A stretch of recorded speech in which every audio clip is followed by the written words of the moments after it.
Thanksgiving is in the rearview mirror, but it really feels like we are still just gearing up this holiday season. There's several left to go, and that means stress has not left us. It's true. From buying gifts, booking travel, and dealing with family dynamics, it can be overwhelming on your mental health. So joining us to talk all about it is our mental health expert, Dr. Sheryl Ziegler. Dr. Ziegler, thank you so much for joining us. So the holidays is also very joyous, you know? I mean, depending on, I know it's different for every family with grief and whatnot, but why does the holidays bring so much added stress? Oh my gosh, there's so many reasons, right? There's the financial bucket. I think we all know that. We tend to overspend. We don't want to disappoint our kids and other people. We put ourselves in really tough situations and we know it. So there's that. Then there is, you mentioned grief. It's just a time where you miss people, and it could be even just a disconnected family member, estranged or even deceased, and it's just so emotional. So then there's that bucket of things. And then there's the last one, which is just the overall pressure we tend to put on ourselves to just make everything perfect, and this vision that we want to create. And so the things I like to say, it sounds really simple, but you need to talk about these things. I think it's really important to say, whichever bucket you think you most fall into, or all three of them, address it. Because without the communication piece, you keep it in all yourself. Even though you hear other people might feel this way, you still feel very alone. And then that's really a recipe for the anxiety and depression that we see increase around the holidays. And you can feel alone too in your own little immediate family, because a lot of what you said, those pressures, I feel like fall on the mom, right? Yes. Like we're doing the Christmas shopping and we're doing the wrapping, and that dang elf has to be moved every night, you know? I mean, it's like there's always something. And it does disproportionately fall on the women. It does. Yeah, that's a fact. It doesn't mean that, dads aren't helping out, but it's just, statistically speaking, it's just a fact. I think there's the emotional piece. So we've studied differences in stress between mothers and fathers.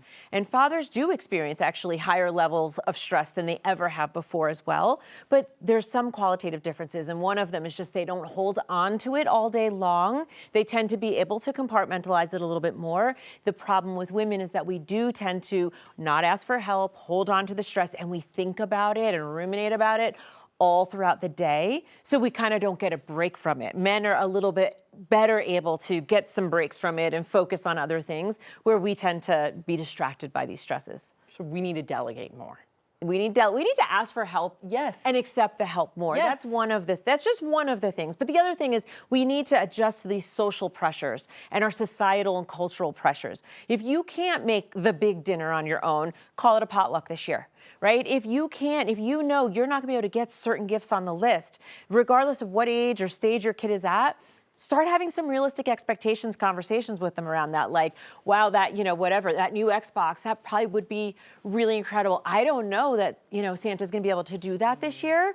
And so if you had to pick a second favorite, what would it be, right? So you need to not put the pressure on yourself, like, I don't have the money for this, how am I gonna come up with it? And just start readjusting expectations around, even decorating the house, putting the lights up. There's so many details that if you can just talk to your partner, your family, your spouse, your kids, whoever is in your circle, and share with them where you're at and the help you need and adjust expectations, it can make a real significant difference. Yeah, before you go, can you kind of help us pinpoint, because we all feel it, it's kind of vague and overwhelming, but little things you can be like, oh, I'm getting into the space where this isn't healthy. Yes, absolutely. So the overspending, that's probably the first place I'd say, right? Yep. And I'm not saying, I'm perfect at this or anybody else, but create a realistic budget and actually stick to it.